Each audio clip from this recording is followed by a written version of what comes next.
Seorang yang sudah sampai usia 40 tahun, maka Allah mengingatkan ia untuk menyiapkan 5 bekal utama sebelum dia kembali pada Allah Subhanahu wa taala. Hati-hati yang sudah sampai 40 tahun, jika Anda belum memiliki satu di antara 5 ini, Anda mesti khawatir. Karena ini peringatan dari Al-Quran. Baik, 1. Qala rabbi auzi'ni an ashkura ni'mataka allati an'amta 'alayya wa 'ala walidayya. Amanat pertama, kata Allah, dia mesti memperbanyak doa kepada Allah Subhanahu wa taala agar dibimbing. Banyak doa agar dibimbing mensyukuri nikmat hidup, plus bisa meningkatkan bakti pada orang tua. 1. Rabbi auzi'ni an ashkura ni'mataka allati an'amta 'alayya wa 'ala walidayya. Perhatikan baik-baik. Ya Allah, mohon bimbing saya untuk selalu bisa mensyukuri segala nikmat yang telah Engkau berikan pada saya sekarang, 1, dan pada kedua orang tua saya. Baik, jadi kalau sudah sampai usia 40 tahun, pertama, Anda memohon doa kepada Allah untuk dibimbing terus bersyukur kepada Allah. Ini yang mau saya tegaskan. Lihat baik-baik. Apa itu syukur?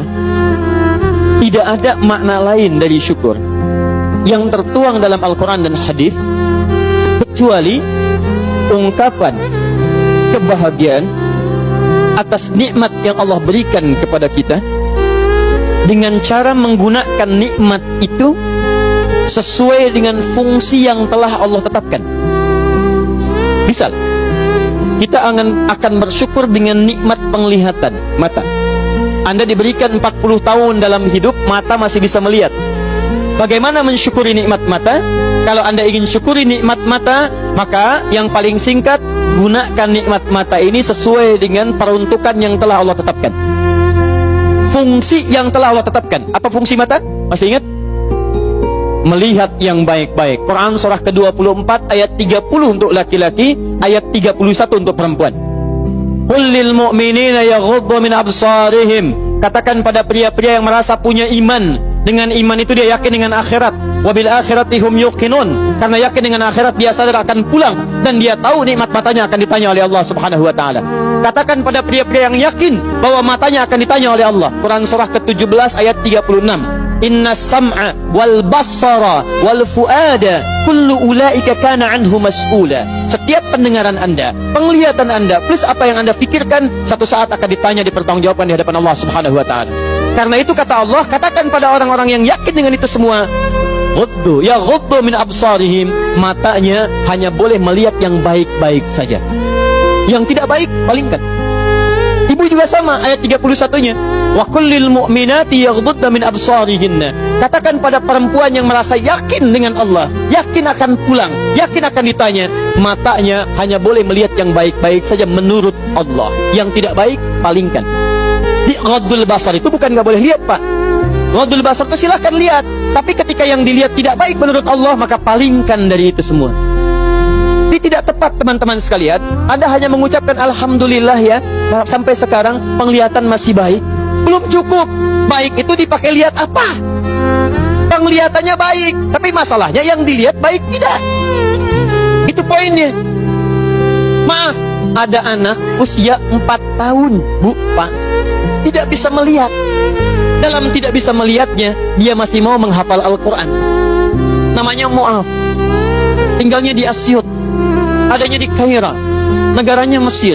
Matanya nggak bisa lihat, tapi dia sampaikan pada bapaknya, Pak, saya ingin menghafal Quran. Saya ingin menghafal Quran. Kata bapaknya, kamu yakin? Saya yakin. Baik, keluarga sederhana, punya cuman motor yang sangat luar biasa tidak bagusnya. Dimodifikasi dashboardnya, menempuh jarak kisaran 20 km. Datang pada syekhnya, bapaknya kemudian membonceng, muadnya di belakang. Teman-teman sekalian, setiap berangkat datang pada syekh, dapat hafalan baru, bapaknya tulis ayatnya, disimpan di dashboardnya. Di jalan lihat ke sini, lihat ke jalan, lihat ke sini, lihat ke jalan. Mu'adz bacakan ayatnya, bapaknya mendengarnya. Secara singkat, tiba-tiba setelah itu fasenya berakhir, jadilah anak ini hafal Quran. Yang ngantar belum hafal Quran, yang diantar nggak bisa lihat hafal Quran. Saking mudahnya Al-Quran, yang nggak bisa lihat bisa hafal Quran. tapi bapaknya dapat pahala dari transferan anaknya. Perhatikan baik-baik. Begitu dibacakan Qurannya, bagus makhrajnya, viral kisahnya.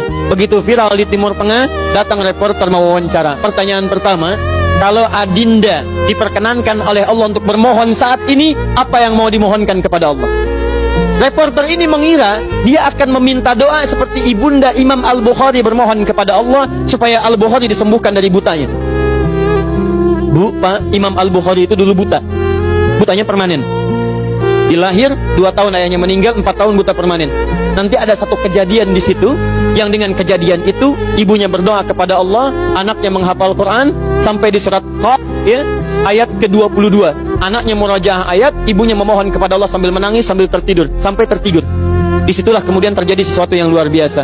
Seketika Allah sembuhkan Al-Bukhari kecil, matanya bisa melihat kembali. Karena kajian kita bukan di sini, lain waktu nanti saya terangkan. Anda yang punya kitab Fathul Bari, Syarah Sahih Al-Bukhari, beli jilid pertama, kitab Muqaddimah, halaman 634, paling kiri, paragraf yang ketiga, baris 1 sampai dengan 9. Anda temukan kisahnya. Nah, reporter ini mengira ini Mu'adz akan minta kepada Allah seperti Al-Bukhari kecil memohon kepada Allah, matanya bisa melihat lagi.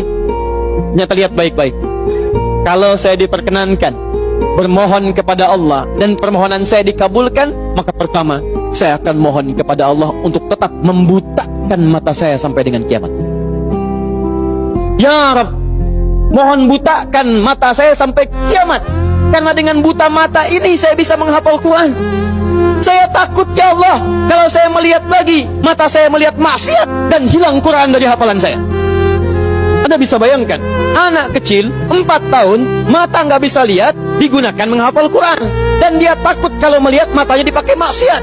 Antum dikasih 40 tahun, 40 tahun, lebih daripada 4 tahun, lebih dari 14 tahun, Anda sampai 40 tahun, dipakai mata, dipakai apa mata Anda sampai dengan hari ini? Berapa maksiat yang telah Anda kumpulkan dari mata Anda itu? Mungkin wajar, jangankan hafal, baca masih sulit, lihat mushaf masih enggan, membaca masih susah. Kalau Anda sulit berhadapan dengan Al-Quran dalam pandangan Anda, tanyakan pada diri Anda, dipakai maksiat apa mata ini selama ini?